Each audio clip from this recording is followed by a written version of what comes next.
Shalom Bapak Ibu, apa kabar? Luar biasa ya. Nah, izinkan saya berbagi.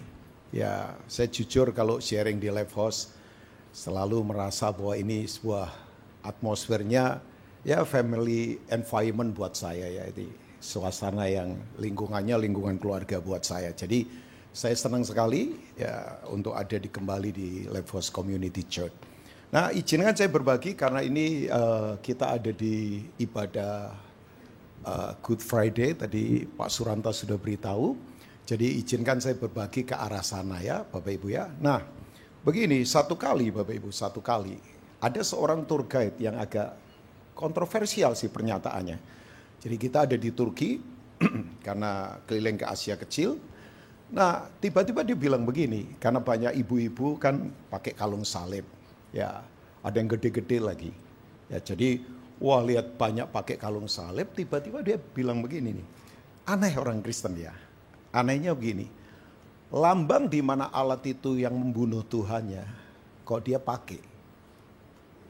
Ya, saudara misalnya ada kasus pembunuhan, benda yang dipakai untuk membunuh seorang anak, ini papanya lihat. Kan benda itu jadi kayak sebuah trauma. Ya kan, misalnya ya dong, ada anak dibunuh pakai apalah, pakai benda tajam.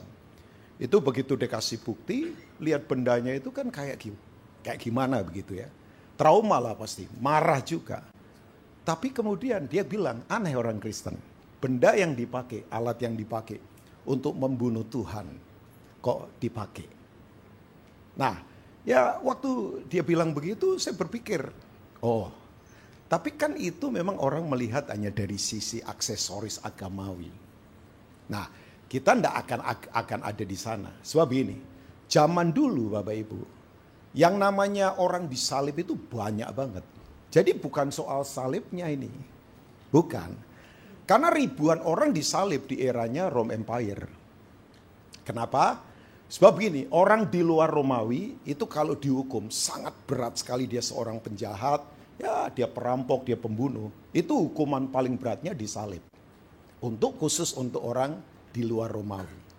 Kalau orang Romawi nggak boleh, dipenggal kepalanya. Ya seperti Paulus nggak mati disalib kan. Paulus dipenggal sama seorang kaisar namanya Nero. Ya, nah orang tanya begini, lebih enak mana sih?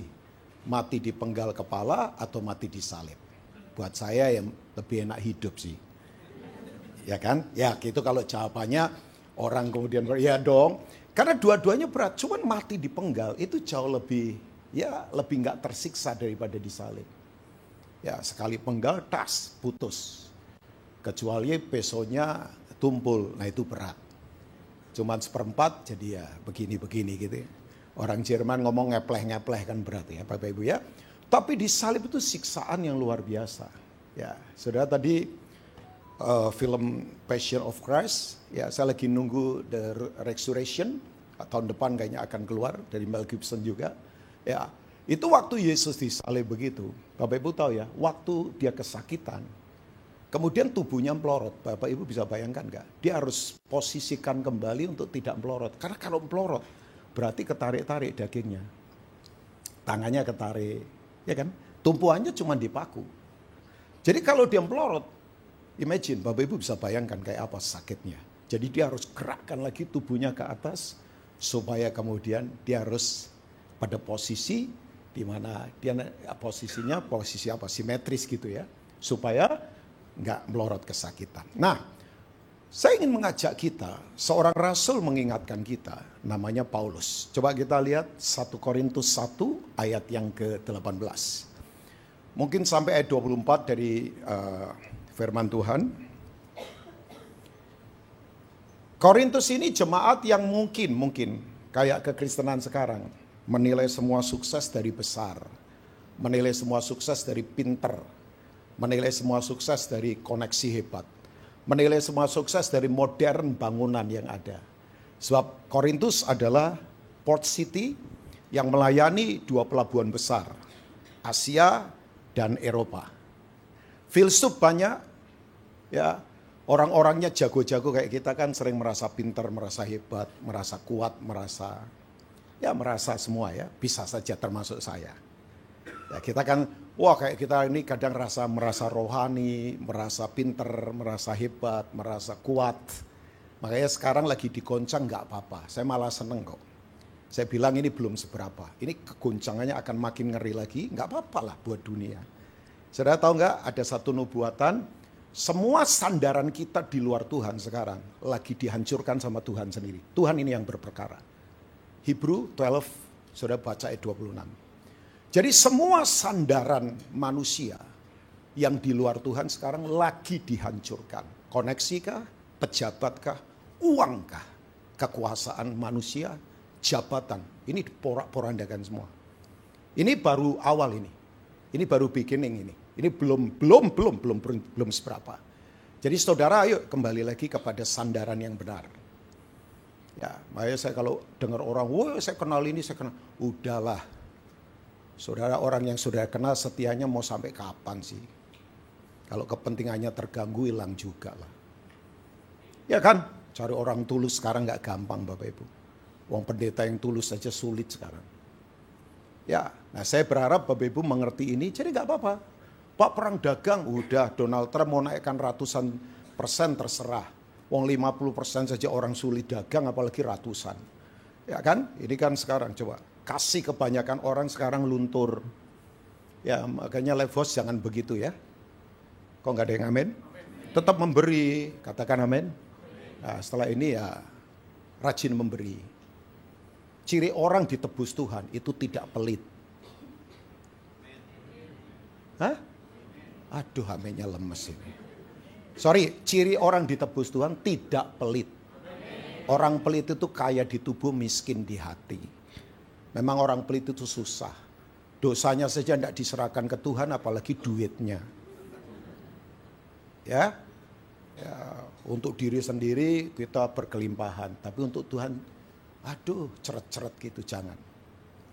Ya, istri saya dan saya untuk memperbaiki garasi rumah. Karena bocor kemak, sudah selesai. Itu dihitung hemat detailnya sampai spek besinya apa itu dihitung semua. Istri saya ini kan soal duit, oh ya kalau masuk susah keluar buat saya. Ya nggak apa-apa. Tapi kalau untuk Tuhan kita nggak mau hitungan, jangan. Saudara bangun rumah hitung yang cermat, jangan mau dibodohi kontraktor. Hitung. Kalau perlu pergi ke toko besinya dibanding-bandingkan harganya. Cari 10 toko besi. Jangan cuma dokter second opinion, third opinion. Toko besi saudara perlu second opinion, third opinion. Udah kalau perlu naik motor supaya irit jangan pakai mobil kan. Bayar e-tol, bayar bensin. Cek harga untuk diri sendiri. Tapi kalau untuk Tuhan jangan hitungan. Wong nyawanya saja dikasih apalagi apanya lagi. Saudara kurang apa? Dari wajahnya makmur semua. Ya kan? Tapi ya udah. Makanya iman kalau tidak menyentuh dompet bukan iman. Iman itu harus sampai menggerakkan dompet kita. Oke, udah. Kok jadi memberi nggak tahu. Sebab saya mau mengusir roh pelit di atmosfer udara. Ya, oke, kembali. Pak Suranta mbak amin gitu lah keras ya. Nah, tuh. Penatua amin. Penatua mesti kompak amin gitu kan. Nah, Pak Rubin kok berani ngomong memberi. Saya nggak punya kepentingan di sini. Kepentingannya apa? Kepentingannya ya karena Pastor Wigan adik saya. Pastor Ruli abang saya. Pak Budi sahabat saya. Ya, kepentingannya ya saya sayang jemaat ini walaupun saudara nggak sayang saya. Nggak apa-apa kan? Itu namanya main bro pelan-pelan nggak apa-apa supaya romantis. Satu aja. Tadi kacamatanya dipakai keren loh tadi. Kayak David Foster loh, bayangkan. Saya kaget loh, ini David Foster di sini bayangkan. Pakai keren, rambutnya keren sekarang Levos ya. Saya mau begitu nggak sanggup. Soalnya rambut saya kayak antena ke atas semua. Sebab pemberitaan tentang salib memang adalah kebodohan bagi mereka yang akan binasa. Tetapi bagi kita yang diselamatkan, pemberitaan itu adalah kekuatan Allah. Kratos, the power of God. Ya, kata kekuatan ini. Ini nanti saya coba sampaikan bukan kekuatan fisik. Ayat yang kedua, 18, 19. Karena ada tertulis, aku akan membinasakan hikmat orang-orang berhikmat dan kearifan orang-orang bijak akan kulenyapkan. Seorang menteri keuangan yang senior pengalamannya banyak, diakui World Bank, IMF. Seorang yang hebat mengatur kas negara namanya Sri Mulyani. Saya kaget waktu kapan itu rapat kabinet dengan semua ahli termasuk bidang ekonomi di situ. Dia berkata begini, ilmu ekonomi sekarang gak bisa memberi jawaban. Yang pinter-pinter ekonomi gak ada solusi. Jadi ilmu ekonomi mati sekarang. Ya, kayak grup musik Superman is Dead. Ya, kayak grup musik dari Bali itu. Ya kan? Superman is Dead. Superman. Ya nggak apa-apa, memang nggak boleh Superman. Yang boleh super team. Ya, ayat yang ke-20. Di manakah orang yang berhikmat? Di manakah ahli Taurat? Di manakah pembantah dari dunia ini? Bukankah Allah telah membuat hikmat dunia ini menjadi kebodohan? Saudara sadar nggak sekarang ini? Semua pinter-pinter, semua apa digoncang semua. Dalam hitungan hari seorang Donald Trump bicara saja. Kebijakan yang memang cukup mengejutkan. Saham rontok di mana-mana dan orang stres di mana-mana sekarang. Ya, ini pemain saham. Saya enggak tahu saham. Cuma saya membaca, ngeri ya. Ini sekarang sedang digenapi semua Bapak Ibu. Nah, ayat yang ke-21. Oleh karena dunia dalam hikmat Allah tidak mengenal Allah oleh hikmatnya. Maka Allah berkenan menyelamatkan mereka yang percaya oleh kebodohan pemberitaan Injil. Ya, bodoh di sini bukan ngomong soal edukasi ya Bapak Ibu. Tapi ini soal humility, kerendahan hati. Yang melawan logika dunia. Dunia kan logikanya nggak nyambung soal ini. Sukses ya kamu besar, sukses ya materimu banyak. Tapi kalau dalam Kristus kan sukses itu adalah melakukan kehendak Tuhan dengan semua yang Tuhan percayakan. Punya materi nggak apa-apa, tapi buat apa? Punya gelar harus, tapi buat apa? Bukan nggak boleh. Wah ini ngajarin orang jadi rahib, menyendiri di gua sampai jenggotnya tumbuh Pak Rubin. Itu malah aneh. Kristen nggak begitu. Nggak apa-apa, tapi tujuannya buat apa? Ya, bukankah ini semua sedang digenapi Bapak Ibu? Ayat 22. Orang-orang Yahudi mengendaki tanda, orang-orang Yunani mencari hikmat. Ya, orang Yahudi mengendaki tanda, orang Yunani mencari hikmat. Ayat 23. Tetapi kami memberitakan Kristus yang disalibkan. Untuk orang-orang Yahudi suatu apa Bapak Ibu? Batu sandungan. Iyalah. Sampai sekarang mereka kenapa menunggu Mesias? Ya karena mereka selalu punya paradigma Mesias itu harus keren. Pakai kuda putih, pasukannya banyak. Ya, kalau perlu tentaranya banyak, take over seluruh dunia.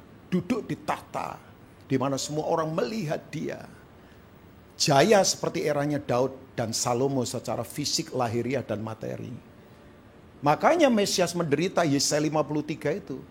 Orang Yahudi kadang-kala malas baca juga. Rupanya tidak seperti rupa manusia. Kita pikir dia kena tulah, dipukul, ditindas oleh Allah. Ya, rupa yang sudah nggak jelas, dihancurkan. Ya, jadi orang Yahudi nggak suka begitu. Harusnya Mesias kan jangan naik keledai, keledainya pinjaman lagi. Udah begitu, hamparannya ya udah, daun palem. Seharusnya kan seremonial terkenal lah, pakai bendera, tembakan salto, semua berbaris. Kita kan suka yang begituan Bapak, itu kemegahan-kemegahan dunia kan begitu. Karena sebetulnya dunia kosong, makanya cari yang begituan. Supaya orang yang puas, tidak perlu begituan. Situasi apapun tetap puas. Ya, kita perlu dihibur terus kan, makanya gereja banyak acara hiburan terus, karena kosong semua. Ini musik bagus, ini pengkhotbah bagus, ini LED terbaru, ini gedung bagus, ini semuanya bagus. Karena maafkan banyak orang datang agamawi itu kosong. Makanya kalau kosong selalu menuntut, harusnya datang memberi penghiburan, memberi senyum, memberi kekuatan, menguatkan selama Nggak usah dikhotbahin dulu Bapak Ibu, selama tadi belum kesini, nanti setelah ini saling menguatkan, ngomongnya firman, apa yang dikatakan untuk Tuhan dimuliakan. Makanya Bapak Ibu, ya itu, orang kalau puasa itu selalu yang dikatakan Tuhan, kehendak Tuhan, keinginan Tuhan, apa yang menjadi apa, Tuhan gak suka apa, itu yang dibicarakan. Tapi kan sekarang yang dibicarakan benda kemajuan teknologi, ya teknologi terbaru, oh benda ini baru muncul, oh ini barang baru muncul, ini jenis ini baru muncul. Semua yang dibicarakan materi, itu tanda bahwa orang itu gak puas dan dipikir benda bisa memuaskan itu. Makanya banyak orang kosong karena tidak tahu apa yang dikejar, dan kemudian begini, gak tahu apa yang hilang dalam dirinya. Buat orang-orang Yunani itu adalah suatu kebodohan. Karena orang Yunani itu selalu punya pandangan yang tidak nampak, itu berarti nggak ada. Hanya yang kelihatan yang ada. Tuhan mana nggak ada. Itu loh, Elon Musk, itu hebat. Kelihatan kan. Tesla, itu loh. BYD, itu loh China, Xi Jinping, itu loh Putin, itu loh semua, itu loh kemegahan, itu loh tempat itu loh gedung yang tinggi, itu loh mobil terbaru, itu loh rumah yang besar, itu loh kawasan mansion, itu loh merek-merek terkenal. Nah itu kelihatan, yang nggak kelihatan bodoh.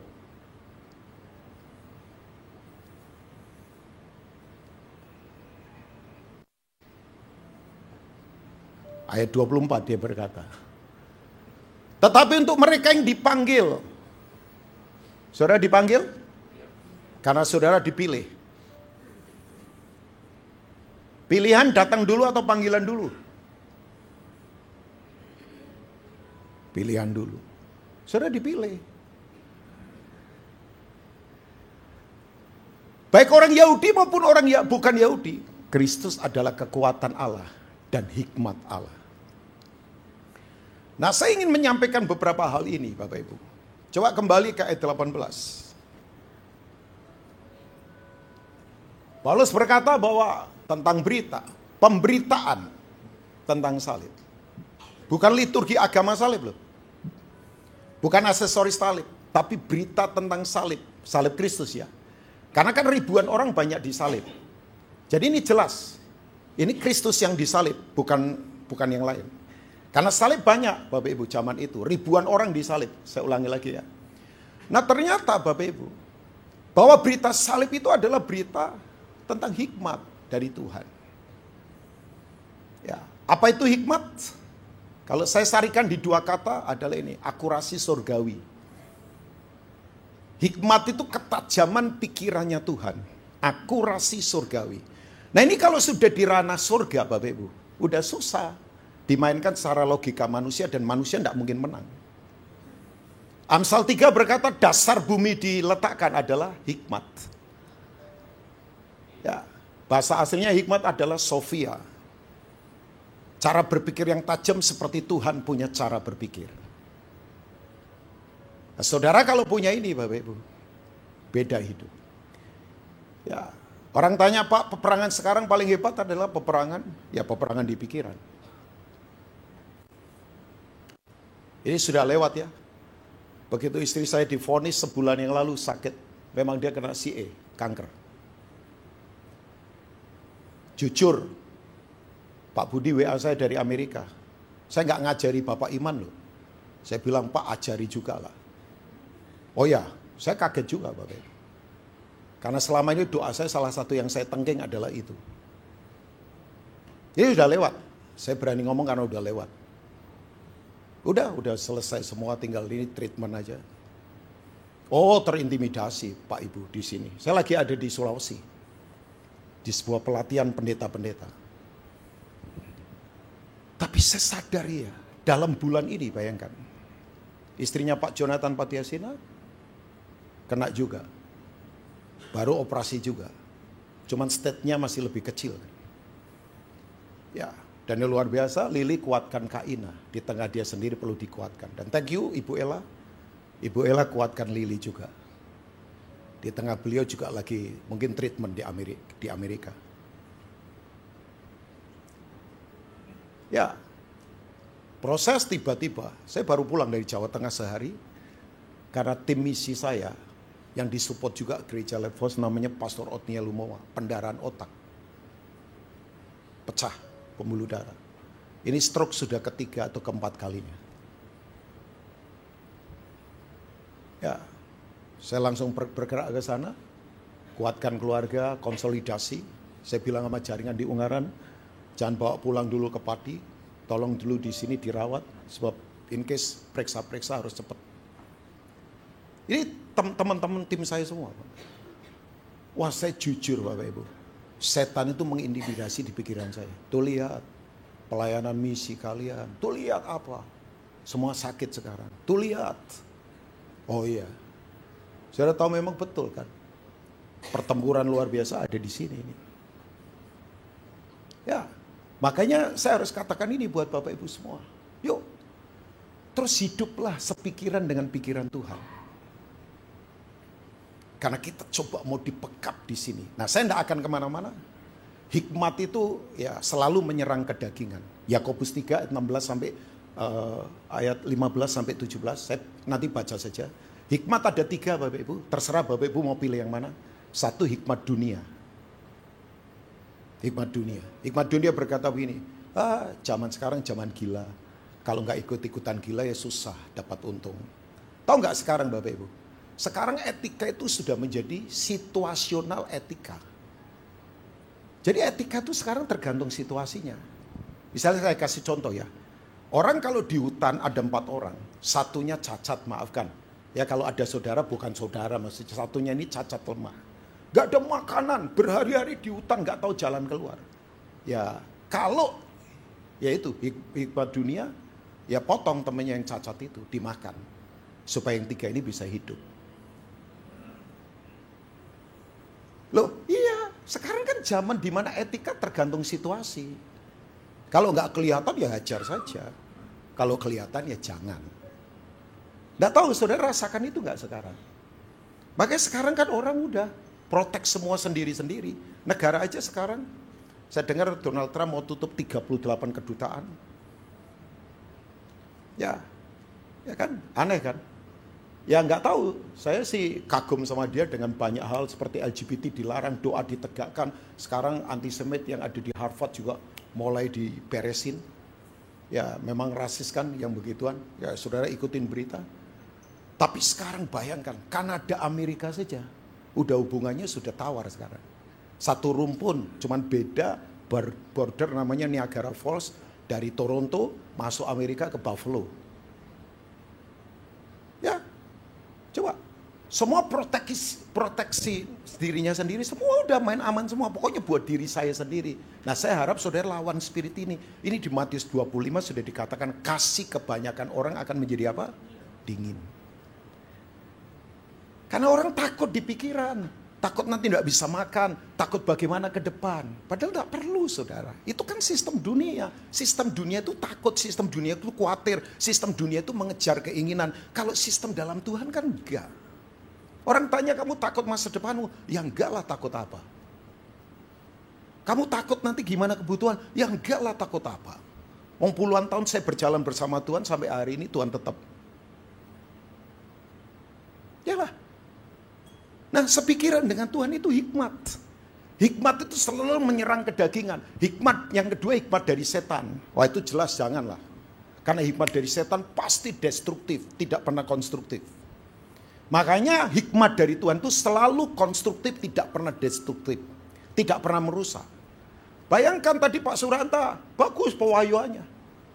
Ya izinkan saya khotbah itu ya. Dan beliau bilang bahwa iya. Coba disalib itu loh bayangkan.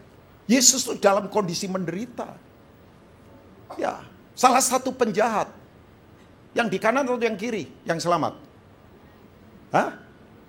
Ya loh, baca Alkitab gak? Yang kanan atau kiri yang selamat? Ya kanan kalau dilihat dari belakang, kiri kalau dilihat dari depan. Nah, saudara gak hati-hati baca Alkitab. Gak disebut kanan kiri, gak ada. Ya kan, pokoknya salah satunya. Makanya hati-hati baca Alkitab. Saya sebetulnya lagi menjebak saudara dengan jebakan kudus. Loh ya kan tanya Alkitab jadi kudus, indah ya. Nah Bapak Ibu tahu, dalam kondisi begitu. Guru ingatlah akan aku, kalau engkau di Firdaus. Kalau dia agamawi, dia berkata begini, katekisasi dulu, baptisan dulu. Keanggotaan gereja nomor berapa? Perpuluhan dibayar nggak rutin?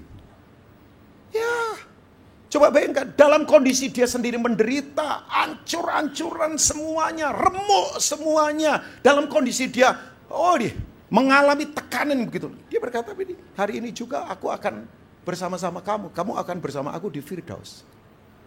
Nah makanya betul kan, hikmat dunia itu selalu menghancurkan, hikmat Tuhan itu selalu membangun, kasih itu selalu konstruktif, sementara setan itu selalu destruktif. Setan itu selalu menghancurkan, gak mungkin gak, hancurkan itu orang lain, yang penting kamu sukses, udah sikat aja, habisin aja, udah, gak ada itu hukum-hukum rata-rata lah, semua rimba, semua udah. Nah itu kan hikmatnya setan, makanya semua rusak begini ini karena setan.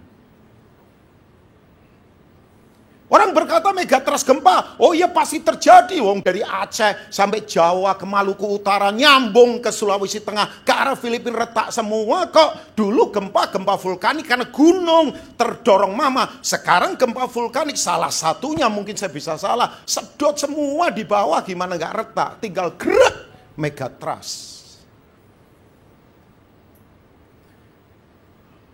Ya Pastor Wigan yang tinggal di lantai atas banyaklah berdoa. Sebab kalau lari tangga dia agak kurang cepat. Bulu tangkis dia pinter. Tapi kalau naik turun tangga saya tahu. Motoriknya kurang lincah. Oh ya kalau Pastor Wigan untuk fisik-fisik kan saudara nggak usah ragukan. Dia kuat. Main bulu tangkis seminggu bisa 3 kali berapa set. Coba. Tapi coba naik-naik tangga. Rubin Ong lebih menang dari dia. Mungkin. Ya, motoriknya soalnya. Kenapa kok tahu? Nah, saya lihat dia beberapa kali naik ke atas memang agak berat sekali. Bukan nggak bisa, kurang lincah. Jadi kamu tinggal di atas, banyaklah berdoa lah Pastor kan ya. Itu saran kakakmu kepadamu. Kalau Bang Ruli enak, tinggal lari keluar, jalan raya lagi. Cuman kan rumahnya jauh juga, larinya jauh juga itu, Bang. Makanya rumahnya terlalu gede itu larinya keluar sulit juga loh Bang. Ya kan rumahnya jauh, larinya keluar juga jauh. Ya, yang lain ya. Oke. Hikmat dari Tuhan itu selalu menyerang kedagingan. Makanya saudara ya, ciri hikmat itu selalu daging diserang. Hikmat itu peramah. Oke, Yakobus 3, 16, 17.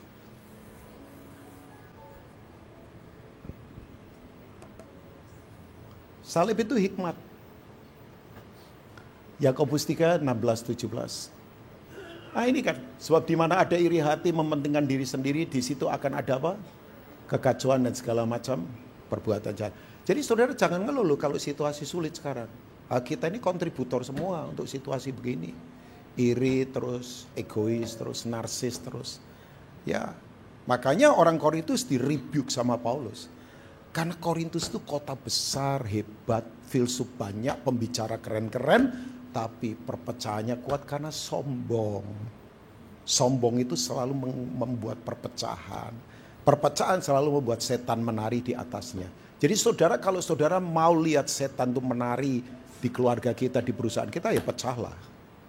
Gereja di mana ada perpecahan, setan menari. Pasti zina. Pokoknya orang kalau pecah itu pasti penjinah. Pecah hubungan. Bahaya betul Pak Suranta bilang tadi. Bahwa rekonsiliasi itu antara Tuhan dan manusia ada di salib. Rekonsiliasi itu karena begini, orang punya hubungan dan hubungannya putus. Nah Tuhan itu punya pengalaman hubungan kan. Makanya dia ahli rekonsiliasi. Kan dulu ciptakan kita di Eden hubungan. Manusia memberontak. Salib rekonsiliasi. Makanya jemaat Korintus itu ngeri. Perjinahannya sudah menjijikkannya minta ampun. Sampai anak tidur sama ibunya. Ini bukan anak bayi loh. Ini anak sudah adult. Perjinahan antara anak dengan mamahnya. Pasal 6, pasal 5. Baca aja saudara. Saya sebelum khotbahkan ini saya selidiki baik-baik kok. Ya, nah. Ayat 17 ini hikmat dari Tuhan. Saudara kejar ini, tetapi hikmat yang dari atas. Akurasi surgawi ini. Kalau dari atas sudah bukan ranah manusia. Jalannya ketemu bagaimana Pak Rubin? Dia berdoa, rendahkan hati. Tuhan yang tinggi itu hanya bisa ditemukan oleh orang yang hatinya remuk. Jadi yang sombong sulit memuji Tuhan, menyembah Tuhan. Ya, orang sombong bisa nyanyi tapi orang sombong nggak bisa menyembah Tuhan. Tuhan nggak butuh nyanyian kok. Tuhan itu butuh pujian dari hati.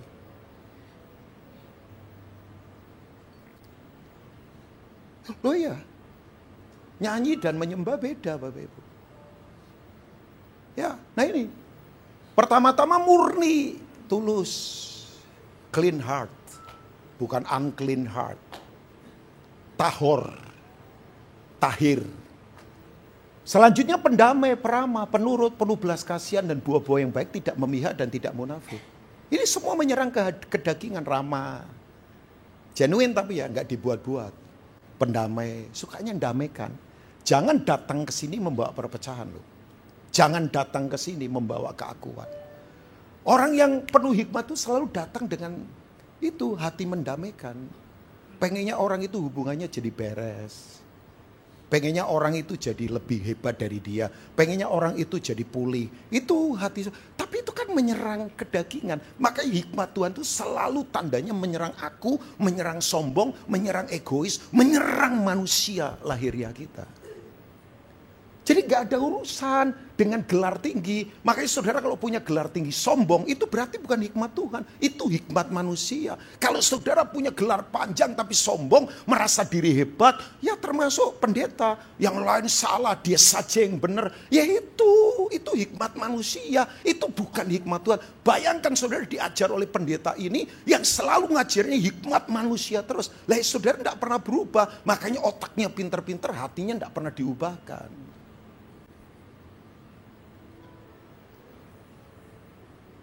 Nah hati kalau nggak berubah ya hidup sulit berubah. Saya pernah diskusi sama Pastor Wigan. Bisa nggak orang selamat tapi nggak lahir baru? Kemungkinan bisa.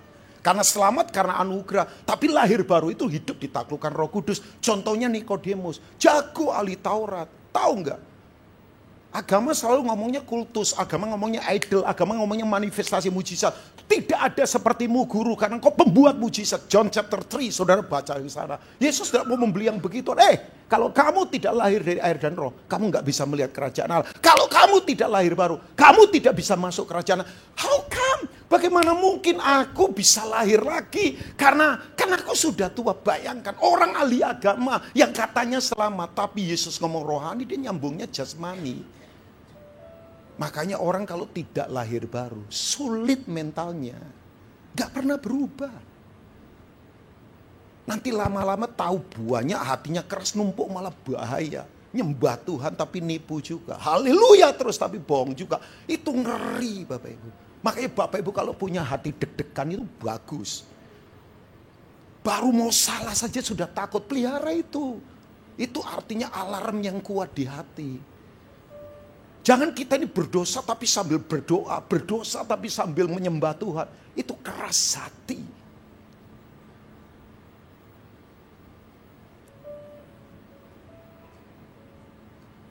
Salib menghantam itu.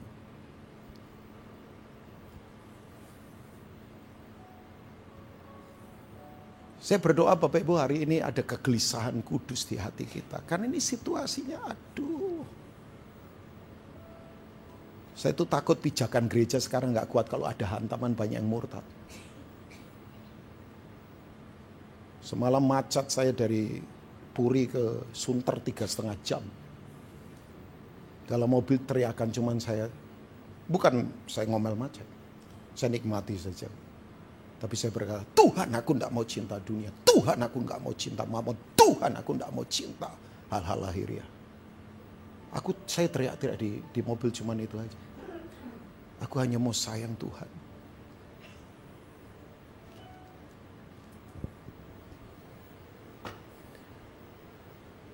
Yang kedua, salib itu adalah kekuatan Allah.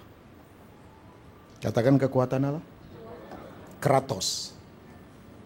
Yesaya 40 ayat 30 sampai 31. Jepang, Singapura, Taiwan lagi mengalami spirit ada dua. Namanya satu dying alone. Dan yang kedua adalah eh, ya sama saja, dying inside. Sekarat di dalam dan sekarat sendirian.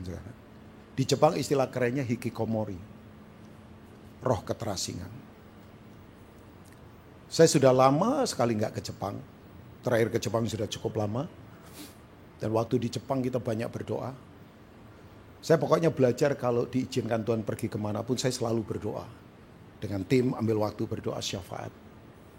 Karena negara itu butuh Tuhan. Tolong Bapak Ibu jangan cuma senang makanannya Jepang enak, minumannya enak, udaranya enak. Sudah doa. Jepang itu kekristenan 0,1%. Makanya kalau hadiran saudara tidak mengubah apa-apa, aduh jangan. Yosua berkata tempat di mana kita menginjak, tempat itu kepunyaan Allah. Jadi tolong kalau liburan, Bapak Ibu banyak berdoa juga di sana. Ya jangan traveling terus. Ya Tuhan tanya sama setan, dari mana kamu? Waktu Ayub 1 itu kan. Surga lagi rapat ada setan. Itu kitab aneh itu. Saya juga sulit mencerna teologianya. Nanti kalau sudah mau tahu ya tanya sama Musa. Kalau saudara ketemu Musa. Tapi saya ketemu semua lah kita ya. Karena penulisnya Musa kan. Aneh, surga lagi rapat kok ada setan. Dari mana kamu? Setan ditanya. Tahu nggak jawabannya? Keliling dunia. Jadi saya beritahu, setan juga suka traveling. Makanya hati-hati kalau traveling jangan kesetanan. Ya, wong setan juga traveling ternyata. Tapi kan dia tidak bikin apa-apa. Nah, Bapak Ibu, Jepang ini sekarang banyak orang tua, ya anti aging sekarang kan luar biasa. Orang panjang-panjang usia. Tapi kadang berpikir buat apa ya? Karena banyak yang masuk hutan nggak mau kembali. Beberapa sukarelawan kaget karena tiba-tiba udah membusuk saja di rumah. Anak-anak sudah tidak peduli. Sejak COVID itu orang sudah itu. Nikah nggak mau punya anak. Orang married sekarang sudah makin jarang. Ya, sekarang orang itu udah berpikir dirinya sendiri. Makanya tadi kenapa saya tantang saudara mesti punya hati giving. Memberi, nggak usah takut Bapak Ibu. Memberi itu sistem ekonominya Allah. Saudara waktu masuk ke memberi itu saudara masuk dalam sistem ekonominya Allah. Saya senang belum lama ketemu Ibu Elizabeth Philip. Ya saya panggil dia Mami karena kita dekat sekali. Ngobrol banyak, ya kita ketawa. Dia bilang, Bin, Mami senang loh. Kenapa? Selama ini kita latih pendeta-pendeta. Nah sorry ya, orang kota kadang-kadang maafkan saya. Bukan saudara bisa merusak. Datang bikin apa, kasih uang transport. Sebulan berapa kali. Jadi mentalnya gini terus. Sampai satu kali dilatih. Memang harus dilatih, diajar. Ya yang memberi diberkati, tapi merekanya tertutup terus langitnya. Makanya terlebih bahagia memberi daripada menerima. Saudara itu kalau memberi, saudara akan mengalami terobosan, langit terbuka. Saudara pasti dilimpahi oleh hal-hal luar biasa dari Tuhan. Saya nggak ngomong cuma uang loh. Jangan cuma udah memberi saja. Ya saudara dia bilang, Mami senang karena sekarang pendeta-pendeta itu mau memberi. Ya, tapi ini kan butuh kekuatan dari dalam. Nah salib itu adalah kratos, kekuatan. Sudah tidak usah takut ada kekuatan Tuhan. Nah ini yang terjadi. Yesaya 40 ayat 30. Ini kondisi sekarang. 2700 tahun yang lalu seorang nabi muda sudah bernubuat untuk generasi ini. Nah sekarang sudah terjadi. Orang-orang muda menjadi lelah dan lesu dan teruna-teruna jatuh tersandung. Ini bukan lelah fisik, tapi lelah di pikiran, lelah di jiwa, lelah di konsep, lelah di cara berpikir, lelah di tujuan hidup, lelah. Makanya orang lelah gampang diseret ke sini ke sana. Orang lelah begitu. Ditaklukkan Bapak Ibu, diperbudak di situ karena lelah, tidak punya kekuatan, tidak punya keteguhan hati. Orang kalau kuat, lain Bapak Ibu. Nah ini. Bayangkan kelompok yang seperti kayak Gurki, kayak Theo, kayak Ocep, kayak Yosua. Itu sebelumnya Theo Yosua ya kalau nggak salah. Ya saya sebutin lah, sekarang nggak salah nyebut Theo saya. Ya kayak siapa yang muda-muda lah. Pak Freddy janganlah, kan seumuran. Kita kuat juga lah Pak ya. Nah ya kayak bro ini, kan muda-muda masih. Coba bayangkan kelompok-kelompok yang harusnya kuat, harusnya hebat. tapi pada lelah, pada lesu, pada jatuh tersandung. Ini bukan soal fisik, tapi ini soal cara berpikir. Ini paradigma, ini kekuatan spirit, ini kekuatan mentalitas. Makanya orang berkata nggak usah rohani-rohani. Salah, rohanilah. Karena orang kalau rohani itu mentalnya kuat. Orang kalau mentalnya kuat, apa yang dia takutkan? Orang kalau mentalnya kuat, gak gampang ditaklukkan. Kenapa orang maafkan saya? Hanya segepok uang saja lacurkan iman. Itu pelacuran rohani, Bapak. Perzinahan itu mengerikan di hadapan Tuhan. Makanya hukum pertama, jangan ada ilah lain. Sebab begini, itu namanya berzina. Nah Bapak Ibu tahu nggak? Perzinahan itu bukan sekedar konteks seksual, tapi kemudian begini, prinsip dilacurkan. Semua, yaitu yang saya tadi katakan, etika sudah jadi situasional. Gak ada orang tuh, hajarlah aman. Ada Tuhan Pak.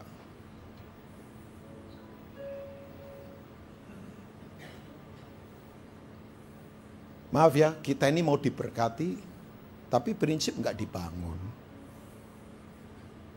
Tata anak saya usia 3 tahun, saya lagi makan es krim cake gitu, cake es krim. Enak banget. Dikirim oleh teman saya dari Cibinong.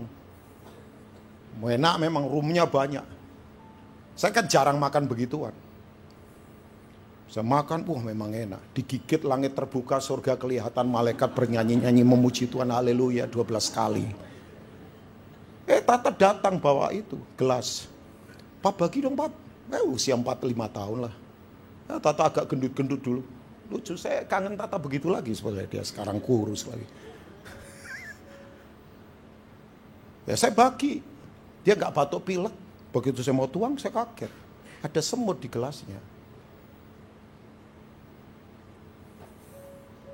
Ya saya kan mungkin, sayang, kamu belum pernah makan kan es krim rasa semut? Kan enggak.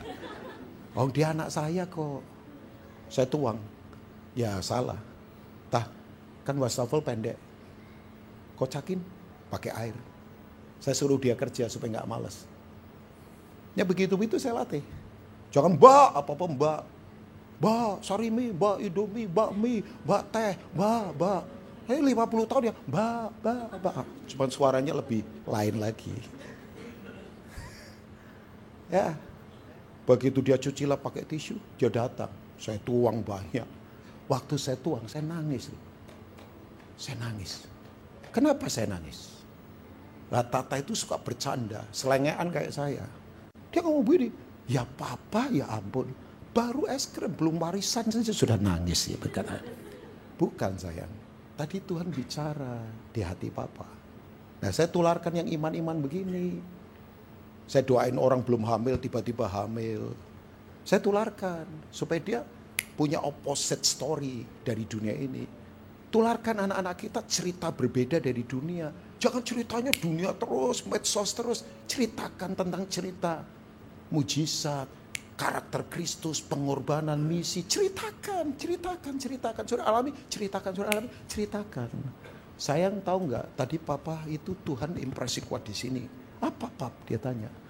Tuhan bilang begini, nggak ada bapak yang menahan terbaik buat anaknya. Nggak ada. Loh Pak Budi, Pak Indro, Pak Handoyo, Bang Ruli, Pak Suranta, siapa di sini semua? Saudara kerja untuk siapa? Ya untuk anak. Buat siapa? Ada yang, saya kerja untuk Pendeta Rubin Ong, tolong angkat tangan. Hari ini juga cap meterai, karena ada pengacara nih di sini 2. Abang Ruli kerja untuk siapa? Ya anak. Bu Putri dulu kerja dengan suami untuk siapa? Ya anak-anak. Ya normal. Cuman begini, saya kenapa nangis? Karena kita kadang-kala bikin susah Tuhan. Wadahnya itu loh kotor. Minta yang banyak. Pecah, sakit. Tuhan itu sakit loh. Wong kita ndak minta saja dia mau kasih kok. Wong kita anak. Tapi ini dulu, beresin dulu. Kita itu kan bikin sulit Tuhan terus kalau di gereja. Tuhan berkati aku, Tuhan tolong aku. Gandengan tangan di gereja sama istrinya kelihatannya mesra. Tapi ternyata ada kuntilanak, gendruwo, ada siapa yang lain kita nggak tahu. Dan berkata berkati pernikahan kami. Ya malaikat sentak kok rame-rame. Bleh. Sorry, Ya itu kita bikin sulit Tuhan. Sudah tidak usah minta saja, ya ampun.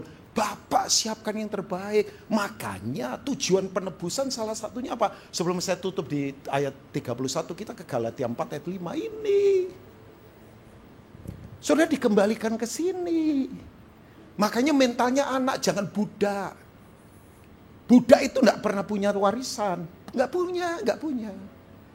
Budak itu mau pinternya kayak apa, nggak ada warisan. Sudah kasihan ya orang-orang di luar sana. Pinter, gelarnya panjang-panjang dari Harvard, dari Yale University, dari Nanyang, dari UI. Lah kalau mentalnya budak nggak ada warisan. Indah ini terima warisan dari Bapa. Hanya anak yang terima warisan, Bapak Ibu. Saya kalau ngomong warisan jangan melulu uang, tapi apa?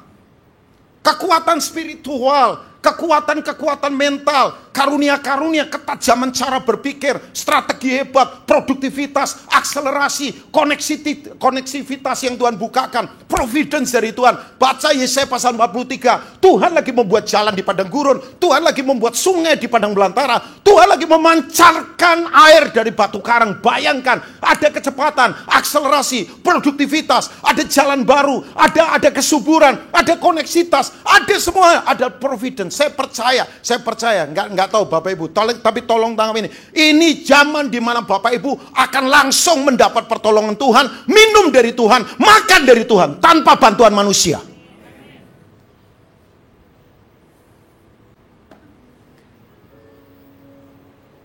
Galatia 4 ayat 5. Saya tutup nanti ayat 31.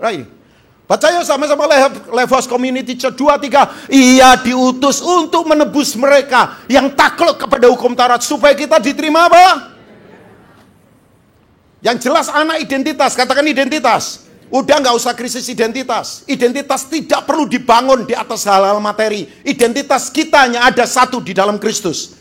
Nah sebab ini, kalau kita anak, saudara tahu kalau saudara anak, pasti punya fasilitas. Pasti Tuhan punya prioritas.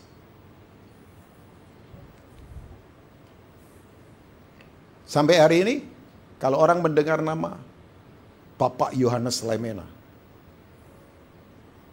orang akan kagum. Saya hormat sama Om Yu. 7 kali jadi menteri, pernah menggantikan posisi Pak Karno. Karena Pak Karno dibuang ke Alor.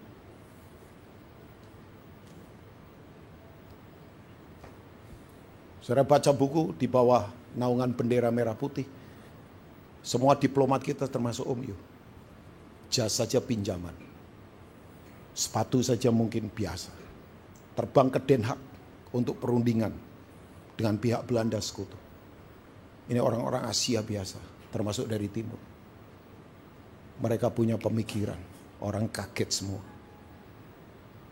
Tajam.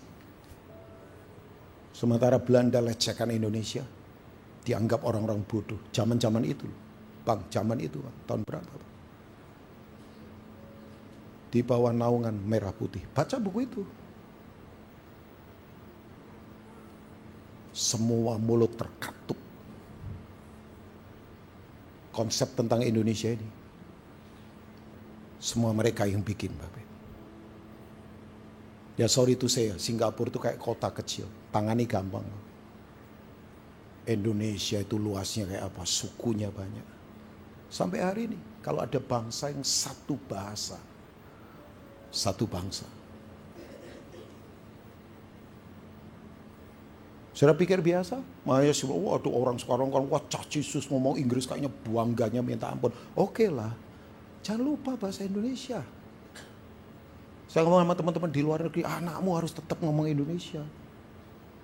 Kayaknya tuh kalau ngomong sudah ngomong Inggris tuh kayaknya paling pinter. Makanya di Jogja saya ngomong teman-teman, kalau ketemu orang bule jangan dorong ya ampun. Kayak nunduk begitu, tegak lah. Jadi nggak tahu juga di Amerika mungkin dagang siomay yang didorong-dorong kita nggak tahu juga.